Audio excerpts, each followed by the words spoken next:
face of your new police state. A famous quote, and I'm remiss at the moment to remember who said it. He said, all that's necessary for evil to triumph is for good men, and in this case I'm going to add women, to do nothing. But she had a very strong reputation for being an advocate for life and for being a conservative. And while her signs say conservative for lieutenant governor, as we know, in a Republican primary, everybody runs as a conservative. They don't necessarily govern that way, but everybody runs that way.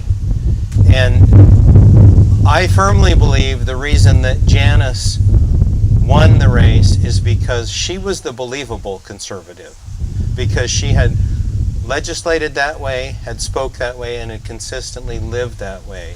And that's why Janice was able to win this highly contested primary.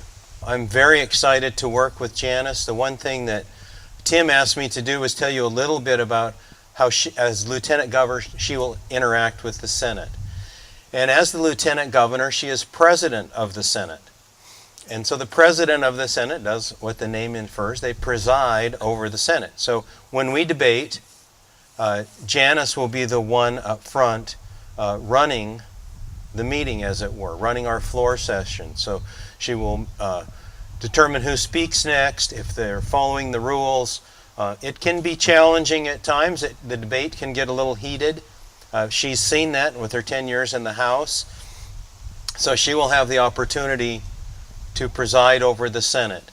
And so I will, if I have the privilege of being reelected, I will get to serve with her in that capacity every day.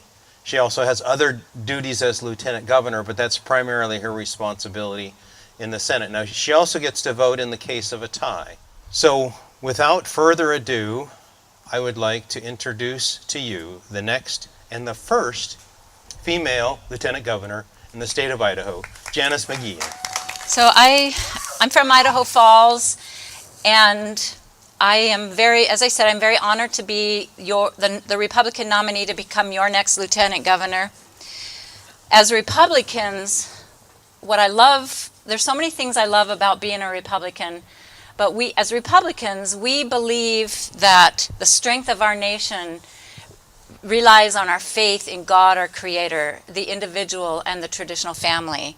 We believe that life begins at the moment of conception, and that life is an unalienable right that our founding fathers granted to each of us and is worth our protection. And I appreciated what David Barton had to say yesterday about our Constitution and our Declaration of Independence. We cannot appreciate and fully understand the import of our Constitution without considering it alongside with our Declaration of Independence. Those two things have to go together because the Declaration of Independence forms the basis for our Constitution. So I appreciate the reading of the Declaration of Independence and our Constitution.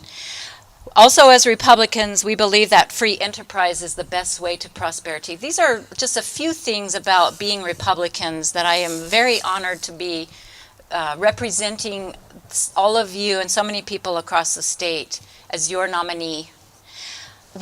Idaho is at a crossroads right now. Though some believe that Idaho is too solidly conservative for its Republican majority to be in jeopardy, apathy is perhaps an even more virulent threat than the growing army of progressive operatives who are seeking office in Idaho. With each passing year, steadfast conservatives are departing to their eternal place, and we cannot afford to be cavalier and allow our beloved Idaho to slip away, as has happened to so many other states throughout this nation. We must keep Idaho conservative and overcome the progressive threat which looms at our door. Before us is a binary choice. We either prevail and keep Idaho conservative, or we lose it to a slate of progressive initiatives designed to eviscerate our rights, our freedoms, and our values. My opponent has been endorsed by some of the most progressive groups in America. Recently, they endorsed Cynthia Nixon, who was running against Mayor Cuomo for the governor of New York. She lost handily to Cuomo. He's the one that said America never was all that great. Well, America is great. Idaho is great. Thank God for our country. Be thankful for all the things that we have, that we already have. Do that, and we will continue to be the best shining star in the world. America is great. Let's keep Idaho conservative. And the last thing I will ask you to do tonight is don't forget to vote Janice McGeachin to become your next Lieutenant Governor on November 6th.